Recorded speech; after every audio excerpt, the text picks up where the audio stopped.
Well, everyone, it's time for us to go and take a look at the M2 MacBook Air and see if this particular MacBook is still worth buying in 2024. Now, I will definitely tell you without a doubt, this MacBook is still completely worth buying. It's a very solid device. I love this MacBook a lot, and I will tell you, I actually know a lot of people who own this particular MacBook. It's still very much worthwhile to pick up. And if you want to buy it, links will be down in the description. You can get it from there and you can help support the channel at the same time. Now, the thing I love the most about these MacBooks is that they're fairly available all over the place. They're available in the used market and the brand new market. And the best thing about it is that you now have like a couple of different choices with these MacBooks too. You can either pick up the 13-inch MacBook Air, the M1 model, or you can buy the 15-inch M2 MacBook Air as well. So just that right there, you have a few different options you can kind of choose from, which is actually a very, very cool thing. And personally for me, when I'm going through and picking up a MacBook, I love having that type of capability. Although I'm always choosing the smaller model, I like having the option of buying that more expensive, the bigger one, if I really need to. So this in and of itself is a very, very cool thing that I love actually looking at. But another big thing with these particular MacBooks is with its outside and the exterior. So the thing with the M2 MacBook Air is that this particular MacBook at the top doesn't really have anything much going on. There's no more like glowing Apple logos here, which was kind of sad, but it's totally understandable. I totally get it. Beyond that though, it's fairly, standard of what you'd get from any other type of MacBook or from any other type of device. So on the sides of this particular MacBook, this is where things get, a little bit more interesting, which is something I actually like seeing. So this type of MacBook, on the sides, you're getting your ports. So with this MacBook, you're getting your MagSafe 3 port, which is cool, and then 2 USB Type-C ports. So this is something I actually like and prefer a lot about these type of MacBooks. It's because you are actually getting a MacBook that essentially is giving you that type of, port selection. So by getting those Thunderbolt, ports on the back side or on the sides of it, you're essentially able to go ahead and plug in one device and another device if you need to. And you don't have to just, utilize one of the charging ports if you don't really want to. You can use that dedicated charging port for the MagSafe capability, and then you can free up another one of those ports right there, which I think is really cool. This in and of itself is a very, very awesome thing. And if I'm going through and if I'm utilizing one of my MacBooks, I want to free up as many ports as possible. 2 ports is perfect, and by having this type of MacBook, I think it's a really, really cool thing. So this in and of itself on the exterior definitely gets a thumbs up for me, and it is by far one of my most favorite things that Apple implemented with this generation of MacBook Airs over the M1 MacBook Air. Now on the other side, there's not much else going on. It's just the headphone jack, but Apple also changed something with this MacBook as well. This is no longer like a tapered MacBook. So this thing doesn't really go through and like start at a thicker edge and then gets off to a thinner edge. It is a thin edge basically the whole entire way throughout this MacBook, which I think is actually really nice. I love having that type of MacBook like that, and I do think if I'm going to go ahead and pick up some sort of MacBook and some sort of device, I like it that this thing basically has that type of capability of having like a thin edge all throughout. So this in and of itself, I think is a very cool thing. And once again, if I'm picking up some sort of MacBook, I like the fact that this thing does have kind of like a tapered edge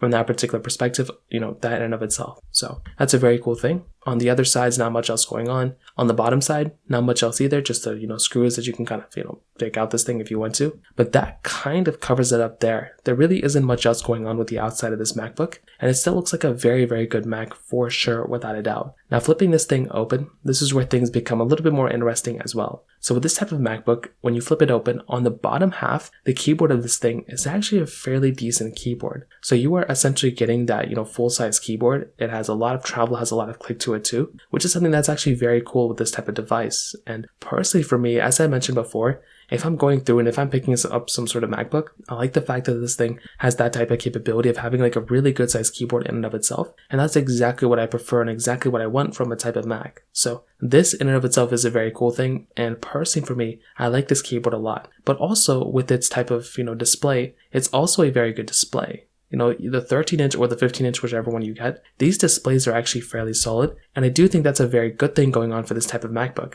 Because if you're going through and getting a MacBook, in this day and age, you probably want it to have a decent display to it. And this thing is definitely going to be giving you that, which in and of itself is a very, very cool thing. Now, personally for me, when I'm picking up a MacBook, as I mentioned before, I definitely want it to be as, great quality as possible. And in a way, for sure, that is kind of what's going on here. So I do think in and of itself, that's a very, very cool thing going on for this type of MacBook too. So once again, that kind of covers it up with its display, but this is a notch display. So this is something that can be, either a hit or miss for some people. Luckily for you, it is a Retina display. It's a very, very good panel. It's not a ProMotion display though, so it's still 60 Hz, but it's still a fairly good panel for the most part. And I don't think Apple's ever going to put a ProMotion display on their MacBook Airs, at least for the next couple of years, maybe in like 3 years they may do it, but not anytime soon. And with these M2 MacBook Airs, there's no exception. Apple's not going to go through and put a promotion display on this thing. So that may be another thing when you're comparing this thing against the MacBook Pros. With the M1 Pro or M2 Pro or M3 Pro MacBook, Pros, those ones are going to be giving you that type of capability, which could be kind of a cool thing going on for some people out there. So this in and of itself might be another thing to kind of keep in mind in your head as well, but definitely not the biggest deal in the world either. In terms of the performance side, this is a very interesting thing. So like you probably know now, these M2 MacBook Airs, they do have the M2 chipset, which is really cool. They do come in 8GB options, which is really cool for, 8GB of RAM, but you can configure it up to 16 or 24GB of RAM as well. So that is something that's actually neat with this type of MacBook, because before, they just, do like 8 or 16. Now you have the ability of getting 24GB of RAM, which I think is like more than enough.